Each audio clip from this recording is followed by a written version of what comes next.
Today, on September 3rd in Beijing, Vladimir Putin delivered the so-called peace speech at a press conference and simultaneously raised the stakes.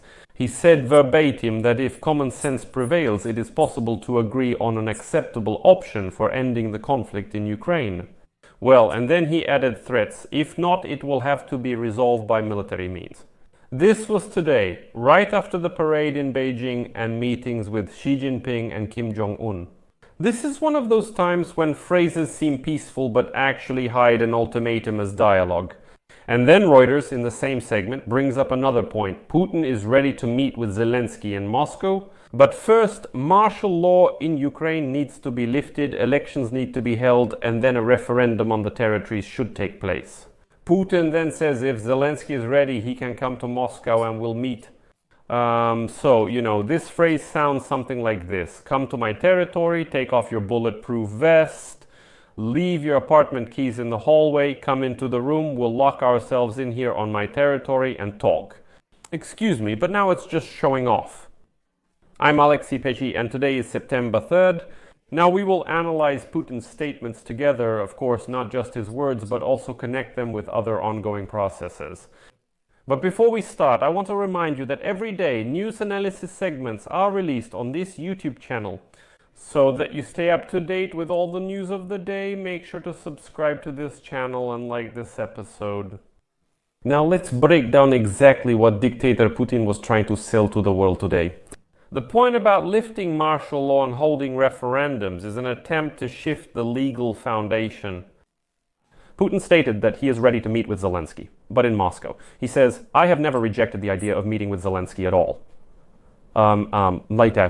What? No, never. Yes, in principle.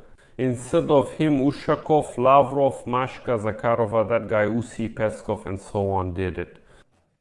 That is, all of them made these statements. But in fact, the actual quote from that same briefing goes like this. Putin is ready to meet if Zelensky comes to Moscow. However, territorial issues should be resolved at this referendum, but first Kiev must lift martial law, then hold elections, and then possibly a referendum. And then if Zelensky wants, let him come to Moscow, I might meet with him. So it's a pile of everything, a bunch of conditions that are absolutely impossible to fulfill. And this is where Donald Trump should finally start thinking, like, listen, they're not just leading you by the nose. They've already made a fool out of you. Putin is just mocking you. He's already promised you a bunch of things. Then he changed them, keeps changing the conditions, keeps changing his demands, keeps changing his ultimatums and so on. There you go. I mean, on paper, Putin is trying to present this as democracy. Like, Zelensky is illegitimate. Putin said today that apparently there's nothing in the Ukrainian constitution that says Zelensky can be president. If there's martial law, elections can't be held, so he stays president. That's false, but Putin wanted to make a point. Then, almost in the same breath, he says, I'm ready to meet with Zelensky, but in Moscow. But before that, as I already said, there are a bunch of conditions. In practice, this demand is, to neutralize your own institutions under daily attacks. Let me remind you of the context. Ukraine already extended martial law back in April, and the parliament made it clear that holding elections and referendums during massive shelling is the same as simulating elections and referendums. This is not a whim of Bankova, this is not a whim of the Verkhovna Rada or the Cabinet of Ministers. These are basic Organization for Security and Cooperation in Europe standards, and, this is common sense. Well, it's just common sense. When Russian missiles and drones are flying over Ukrainian cities, we announce elections, we announce referendums. We forget about the million soldiers of the armed forces of Ukraine, those in the trenches, on the front lines, and involved in recovery. It doesn't matter, it's all fiction. Next, that's a classic Kremlin narrative. Putin once again brought up the story about the world in 2022, where, according to him, Russia offered to withdraw its troops from Kyiv, and Ukraine supposedly promised in 2022 to give Putin all of Donbass, Donetsk and Luhansk regions. And according to Putin's new version, the Russians didn't flee from Kyiv, but it was an act of goodwill that was part of the deal. They leave Kyiv, we give up Donbass, but so according to Putin's version, Ukraine later changed its mind, tricked him again, he believed them, and they tricked him again. There's a nuance that's being left out, both in the August leaks and in the latest reports. The Kremlin's framework remains the same: rejection of NATO, recognition of new territorial realities, de facto surrender of Donbass, no Western armed forces in Ukraine, and so on. So the so-called peace proposal that he's selling in Beijing today is just a rephrasing of an old package. We will stop if you accept all our gains, agree to all our ultimatums, and essentially surrender. A separate thread of this briefing is this phrase like, let Zelensky come to Moscow, we'll talk. As Putin says, if Zelensky wants, let him come to Moscow and we'll meet. But there's also an underlying message about Zelensky's legitimacy and Russia's willingness to elevate its delegation, says Putin. The classic negotiation trap here is as follows. First, cast doubt on the opponent's authority, then offer a meeting on your own turf and lock in the recognition of new realities as the starting point. Politely, confidently, but as they say, unverifiable. In other words, something that will be impossible to do. You might ask, why is all this coming from Putin? This is being said today and specifically in Beijing because the scene of the day in Beijing is transparently agitprop. A parade, a military parade in Beijing with Xi Jinping and next to him Kim Jong-un, a close bilateral connection between Moscow and Beijing. The largest infrastructure attack in Ukraine in months is happening in the background. And let me remind you that over the past night more than 50 Zero drones and several dozen missiles, the energy sector and transportation have been damaged, injuring railway workers. The parallel is clear. We are supposedly demonstrating readiness for peace while at the same time striking the rear to fuel the hunger for a ceasefire at any cost. You know, it all comes together like pieces of a puzzle. This is pure propaganda mechanics. Strikes on Ukraine so that Ukrainians get tired and say, oh God, how much longer will this war last? We have to accept any conditions now. Meanwhile, everyone sees the Beijing military parade with Xi Jinping, Putin and Kim Jong-un united as an alliance ready for war against the world. They say we now must accept any surrender for sure. Now, about the contents of Putin's so-called peace basket. Reuters has been consistently describing the outlines of the deal since mid-August. Moscow seeks legal recognition of control over Donetsk and Luhansk and wants to freeze front lines in Zaporizhzhia and Kherson. Kyiv's refusal to join NATO and at least a partial lifting of sanctions, special status for the Russian language and freedom of action for the Russian Orthodox Church, as well as a ban on the presence of Western military forces on Ukrainian territory. These points are exactly the common sense that Putin spoke about today. For Kyiv, this looks like capitulation. For the European Union and NATO, it looks like a flawed security arrangement in the center of the European continent. Regarding the referendums Putin mentions, it may seem neutral, but Russia has already held 4 sham referendums under occupation and announced annexations. The proposal "let's resolve territorial issues by referendum after lifting martial law" only masks exactly the same goal: to legalize the already declared seizures through the appearance of choice. Like, it's not us who took this by force, we're giving you a choice. See, this is just another attempt to make it seem like Ukrainians made this decision.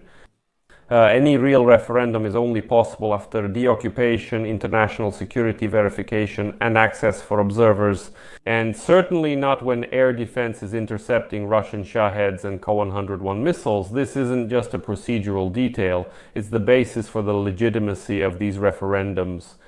A separate highlight of the day is North Korea. Today there was a meeting between Putin and Kim Jong-un. Putin thanked Pyongyang for the soldiers fighting on Russia's side and invited Kim Jong-un to Russia, amid sanction risks for countries supplying weapons. This picture is like a signal to the West that we've kind of found another lever of pressure. Putin admitted it himself. And yes, this is directly related to Europe, because the closer the Moscow-Pyongyang axis gets and the louder the parades in Beijing, the tougher European regulations will be on Russia's shadow fleet, on insurance, and on the embargo on the supply of components. What does all this change for Ukraine? Well, Putin's first thesis that Ukraine can join the European Union but not NATO is an attempt to break the link between economic and defense integration. So the answer should be the opposite: to speed up European integration, but with a military component. What we talked about is the European Union's military mission in Ukraine and strengthening Ukraine's defense industry on Ukrainian territory. These are repair bases, equipment in Ukraine, Patriot service, ARST, and so on. Inside Ukraine, this means training Ukrainian armed forces, soldiers, joint centers for the defense industry, logistics hubs, and at least a basic air defense and electronic warfare system over the western regions. If, well, as Putin says, the European Union isn't interfering with them, okay, let's bring the European Union up to the level of security infrastructure. Second, the claim that Putin is ready to meet Zelensky in Moscow is just an informational trick.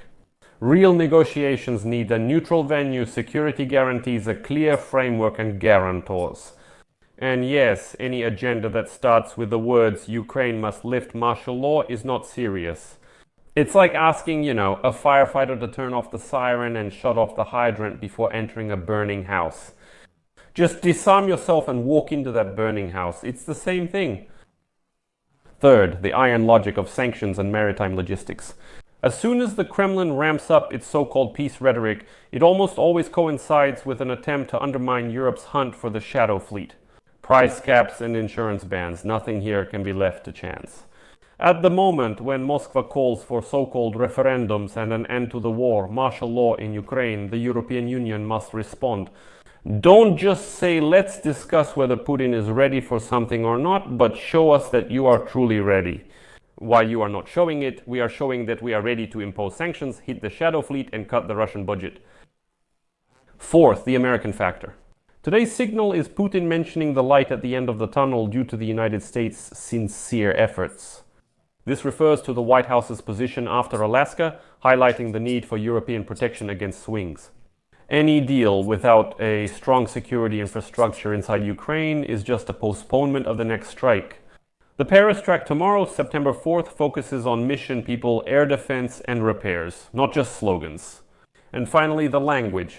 When the leader of a country who just last night launched hundreds of missiles and drones at Ukraine says, quote, "If common sense prevails, we can come to an agreement. It's not about common sense at all. It's about testing boundaries." Are the Allies ready to swallow this sweet talk from dictator Putin and forget about the real strikes on Ukraine?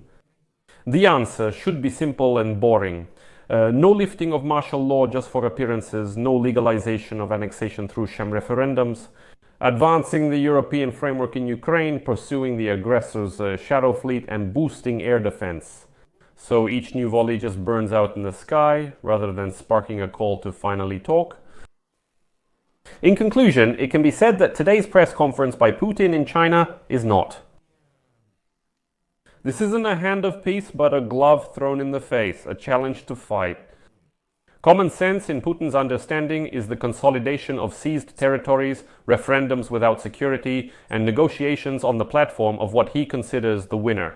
Well then, our common sense is the opposite strategy. Ironclad security for Ukraine as part of European integration. Sanctions pressure on Russia without pauses. A logistical noose for the shadow fleet and a negotiation framework somewhere. Well, where is the start? These are not new realities, but a basic principle. No legalization of war and seizure of territories. No reward for the aggressor. This should be the foundation. That's why I'll leave it at that. Share your opinions and conclusions in the comments under this episode. Subscribe to the channel, hit the bell, and don't forget to like. That's all for now. Take care of yourselves. Goodbye, everyone.